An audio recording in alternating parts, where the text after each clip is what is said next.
Hey, what's going on, everybody? It's Jack Move, man, and I got a little special video for y'all today, man. A little something different for my channel. You know, I'm usually doing the live streams and whatnot, but I got a game, man. I got an early copy. First of all, thank you to Image Informed Games for providing me with a review code for SteamWorld Dig 2. Now, if you know anything about my channel, man, you will know that I'm a huge SteamWorld universe fan. I'm a fan of any game made in the SteamWorld universe, man. I done played 3 out of the 4 games.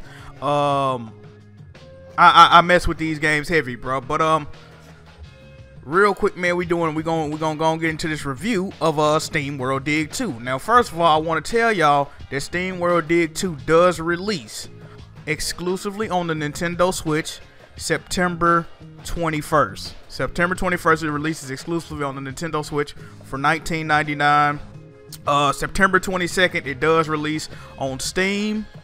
And on September 26th, it releases on PlayStation 4 and the PlayStation Vita. And I believe the game is cross-buy. So, all those for $19.99, man. So, SteamWorld Dig 2, like I said, I have completed the game. It took me roughly 6.5 hours to get through the game, man. First playthrough. Of course, it was a blind playthrough. I didn't know what to do. I didn't know, you know. Y'all know what a blind playthrough is, man. First impression / review. I love this game, bro.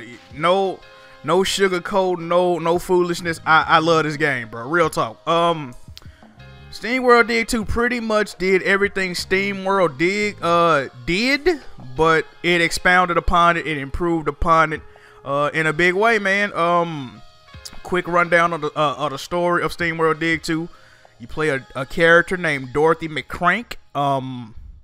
She was a character in the original SteamWorld Dig. You know, in the original one, you played a character named Rusty. And if you don't know, at the end of the game, Rusty beat the Vectron bot. Well, and if you don't know what a Vectron is, I'm just giving y'all a quick history on the situation, bro. Well, let me rewind a little bit.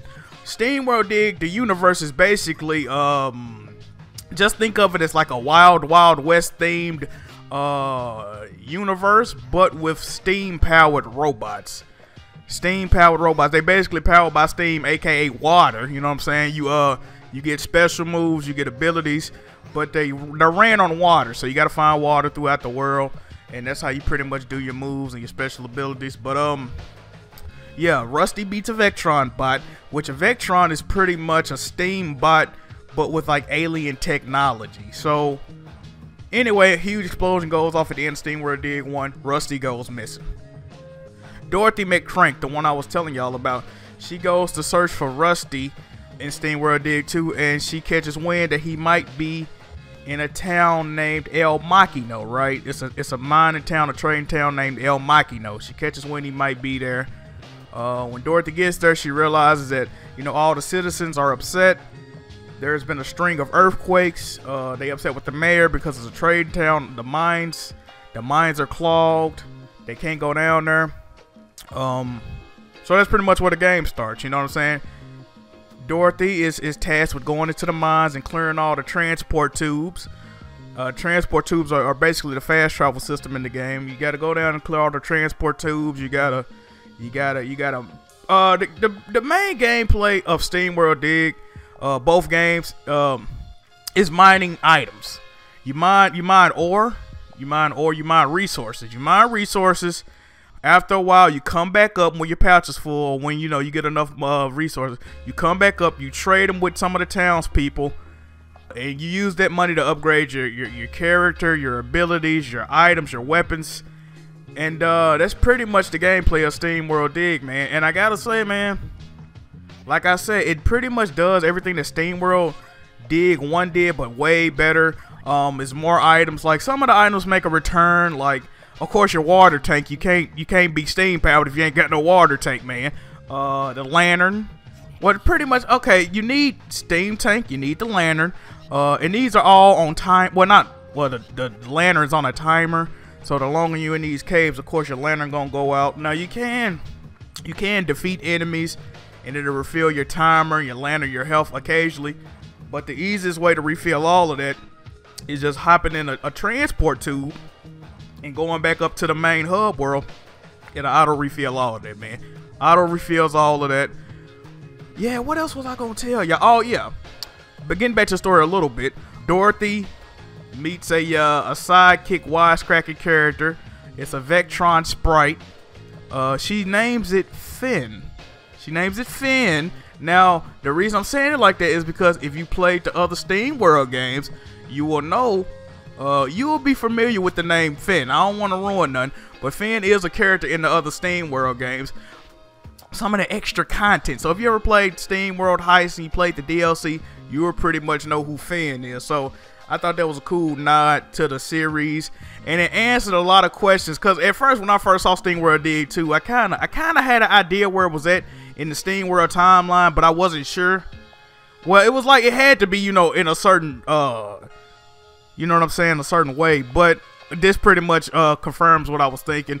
So I don't want to get too much into the story, man. But yeah, Dorothy, she's looking for Rusty. She has to find Rusty.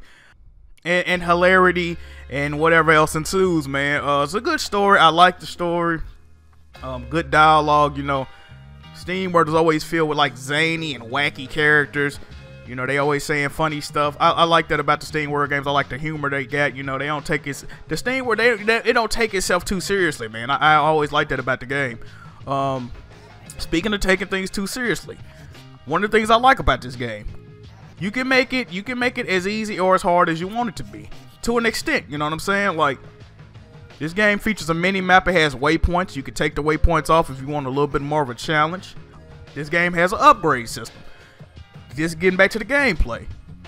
So basically, you dig, you mine resources, but there's also the game is also littered with caves and secret areas. Now, some of these caves are story related, so you got to go into them anyway. Cause you know some certain items you need to progress through the game, like you know a drill, you need that to progress through the game. A jetpack, you need that to progress through the game. Stuff like that. But some of them have things that you don't necessarily need. They're like hidden areas, and every cave is pretty much a challenge room, right? So it's just pretty much, you know, it's just laid out like a challenge. Like you got to figure out how to navigate the room using the items that you've acquired to get through these rooms, man. And SteamWorld Dig is pretty much a Metroidvania style game, so I enjoy that thoroughly. Y'all know how Metroidvania style games go.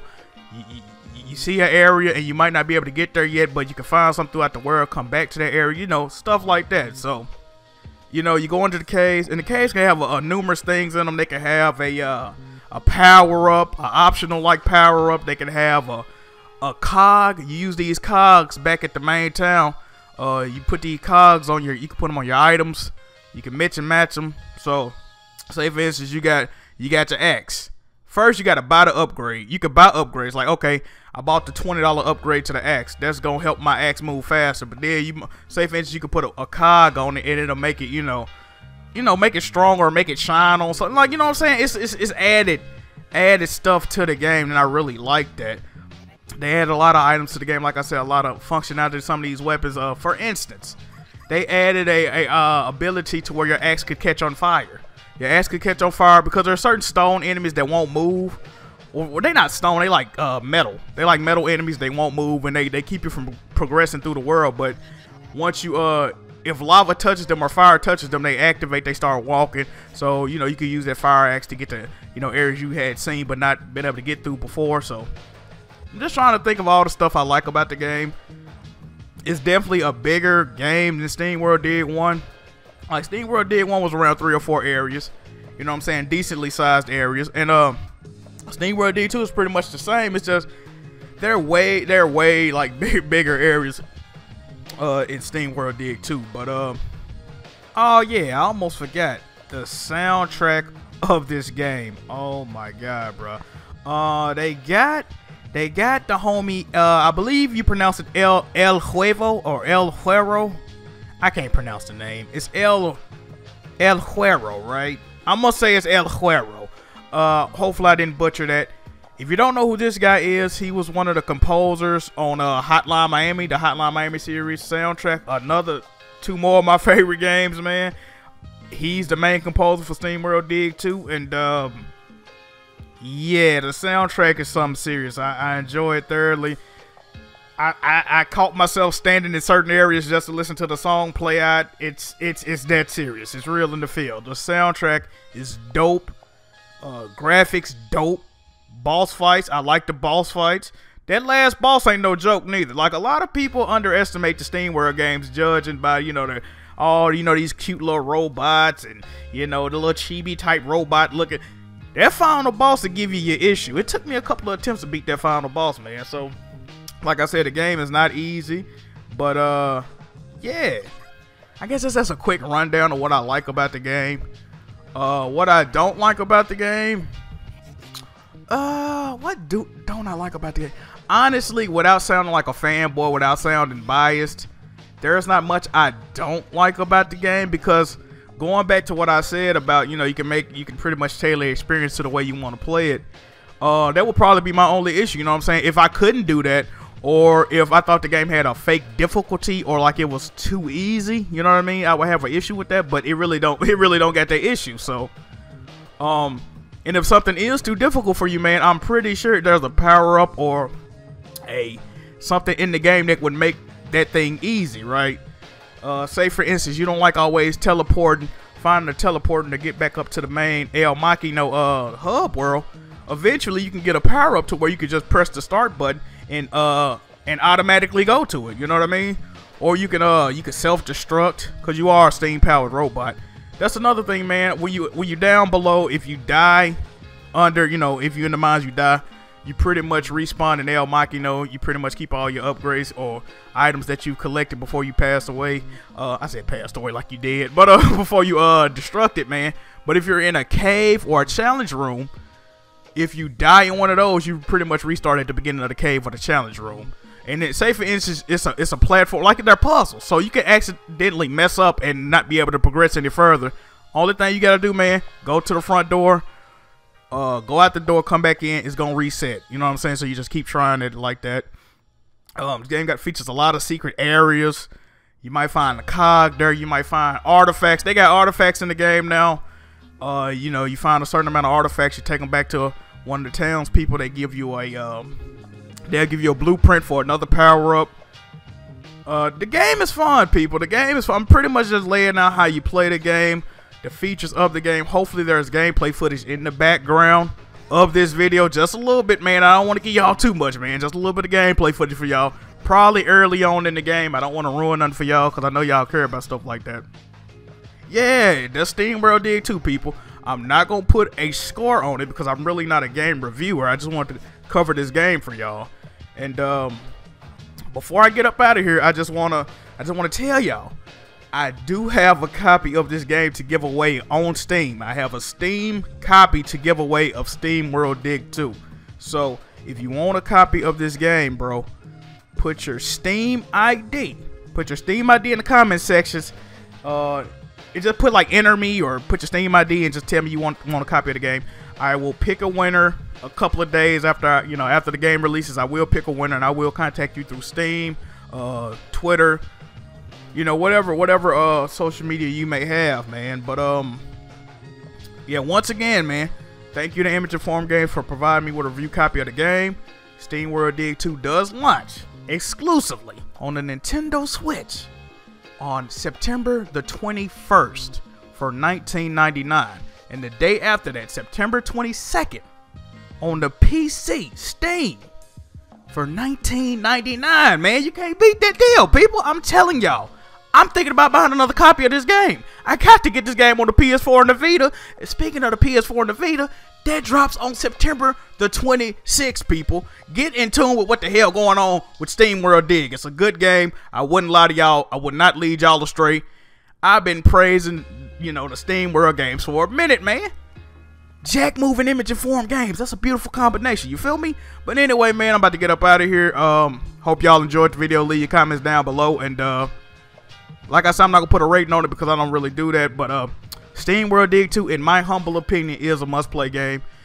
I hope y'all do play it, and I hope y'all do let me know what y'all feel about it, right? So I'm about to get up out of here, y'all. Peace.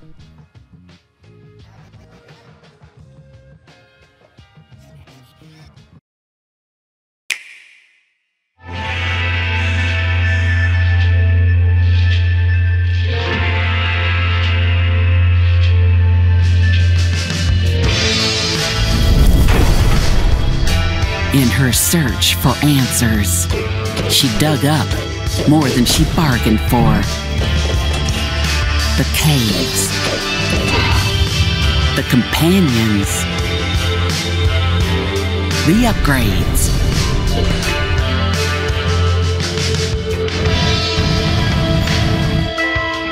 The dangers. SteamWorld Dig 2, a first-of-its-kind game, again.